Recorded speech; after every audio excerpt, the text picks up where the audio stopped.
जय माता दी दोस्तों। सुबह के बज गए हैं 7 और डेट आपकी है 25 अक्टूबर, यानी कि मेरे बर्थडे के दूसरे दिन की सुबह हम लोग निकल गए हैं काला ढूंगी के लिए।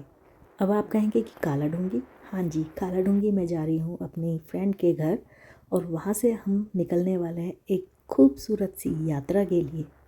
तो यहाँ पे बच्चे मुझे छोड़ने वाले हैं काला ढूंगी और सुबह का जो टाइम है ना दोस्तों, बहुत ज़्यादा ठंड वाला था, कसम से कपकपाने वाली ठंड।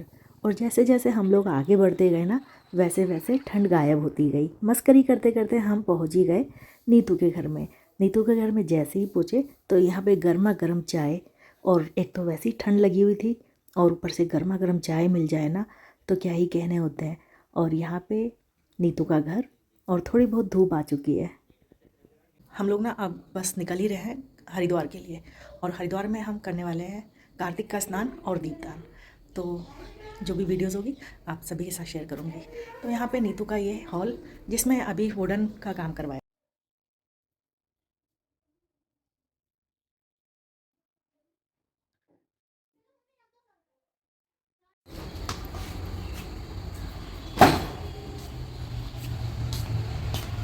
ये हमारी टैलेंटेड रिद्धि ने बनाई है। ये रही रिद्धि और स्कूल जाने के लिए तैयार। Bye bye, thank you. तो यहाँ पे रिद्धि जा रही है स्कूल, और यहाँ पे रिद्धि ने बनाई है प्यारी सी रंगोली, बहुत ही प्यारी।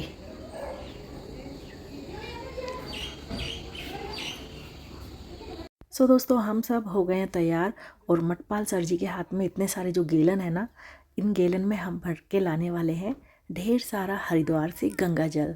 और यहाँ पे ये जो ग्रीनरी और जो फ्लावर दिख रहे हैं ना आपको ब्यूटीफुल से, नीतू को ना बहुत ज़्यादा शौक है गार्डनिंग करने का और तरीके के फ्लावर लगाने का। तो मतलब अच्छा लगता है। तो यहाँ पे ना मैंने एक प्यारा सा चमेली का फूल तोड़ दिया था और यहाँ पे मैं नीतू को दे रही थी। काफ़ी अच्छा फूल था। और थोड़ी ही देर में हम पहुँच गए थे बाजपुर में। यहाँ पे ना हमें कुछ सामान भी लेना था आगे के लिए, और यहाँ पे हमने कुछ सेकंड के लिए जब गाड़ी रोकी ना, तो यहाँ पे देखिए प्यारा सा गुरुद्वारा आ चुका है। और ऐसे ही हम धीरे धीरे बढ़ते रहेंगे, अपनी जर्नी को कंप्लीट करेंगे। दोस्तों हम लोग आ चुके हैं तुलाराम फूड प्लाज़ा में, जो कि बहुत ही ज़्यादा फेमस है। यहाँ के गुलाब जामुन और आलू का समोसा विद रायता। तो हम लोगों ने ना ऑर्डर कर दिया था आलू का समोसा और रायता, साथ में गुलाब जामुन और साथ में एक एक कप कॉफ़ी। और अब हम आ चुके हैं हरिद्वार में, हमने एंट्री कर ली है। और हरिद्वार में एंट्री करने के बाद ना हम लोग सीधे जाएंगे माया देवी के मंदिर, यानी कि जहाँ पे बहुत से साधु संतों का निवास है। और बहुत बड़े एरिया में ये माया देवी का मंदिर है, जो सिद्धपीठ मंदिर है माया देवी का। कहते हैं ना कि हरिद्वार को ना सबसे पहले मायापुरी के नाम से जाना जाता था, और देवी माया इस शहर की संरक्षक देवी है और 51 शक्ति पीठों में से एक है। माता सती की यहाँ पर नाभि और हृदय गिरा था। तो हम लोग संध्या आरती में शामिल होने वाले हैं शाम को, और मैं दिखाने वाली हूँ माया देवी की आरती, संध्या आरती। और जो मैं कैमरा आपको दिखा रही हूँ ना इस साइड में, ये है महाकाल का मंदिर। शाम को संध्या आरती होगी वो भी मैं दिखाऊंगी आपको, और माया देवी में मंदिर में जो शाम को संध्या आरती होगी वो भी दिखाऊंगी। अब पुष्कर गिरी महाराज जी हमें ले आए हैं इसी एरिया के अंदर, होटल के अंदर। अब हम होटल में स्टे करेंगे और थोड़ी देर में हम निकल गए हैं अब स्नान करने के लिए। हरिद्वार हर की पैड़ी में हम जा रहे हैं स्नान करने, और आरती भी होगी, और आरती देख कर के ही हम वापसी होंगे। तो सबसे पहले तो हमने ऑटो किया। अब ऑटो टुक टुक वाले तो यहाँ पे ना मुँह मांगे रेट बोलते हैं, तो तय करना पड़ता है। 20 रुपीज़ भी बोलेंगे, 15 रुपीज़ भी बोलेंगे, तो आपको थोड़ा सा बार्गनिंग तो करनी पड़ेगी।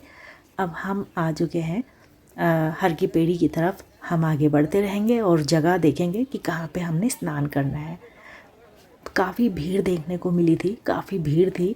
और जैसे जैसे अंधेरा होने को तैयार था ना, वैसे वैसे बहुत ही ज़्यादा भीड़ आगे को देखने को मिलेगी आपको। ब्रिज को क्रॉस करने के बाद हम जाएंगे हर की पेड़ी की तरफ।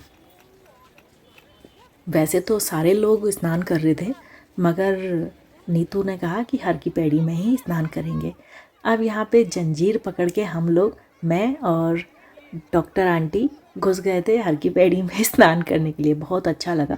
शुरू में तो पानी बहुत ज़्यादा ठंडा लगा, उसके बाद जब एक दो डुबकी मैंने मारी ना, तो उसके बाद तो ऐसा लगा जैसे पानी के अंदर से निकलूँ ही ना।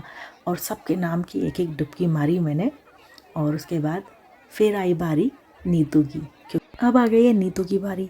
अब जब साथ आए हैं तो साथ डुबकी भी तो मारनी चाहिए ना। और यहाँ पे हमने गंगा जी में हर की पैड़ी में स्नान करने के बाद हम लोग फटाफट तैयार हुए और हम बैठ गए आरती का इंतज़ार करने के लिए। जैसे जैसे संध्या होती गई वैसे वैसे इतनी ज़्यादा भीड़ होती गई, बहुत ज़्यादा भीड़। सो दोस्तों, अभी ना मैं आपको संध्या आरती की वीडियो नहीं दिखा पाऊँगी क्योंकि वीडियो बहुत ज़्यादा लंबी हो जाएगी।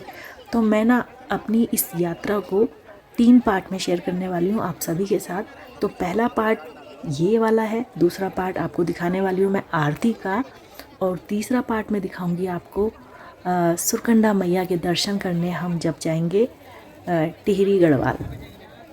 डूबता हुआ सूरज और लाखों की संख्या में गंगा आरती का इंतज़ार करते भक्तजन।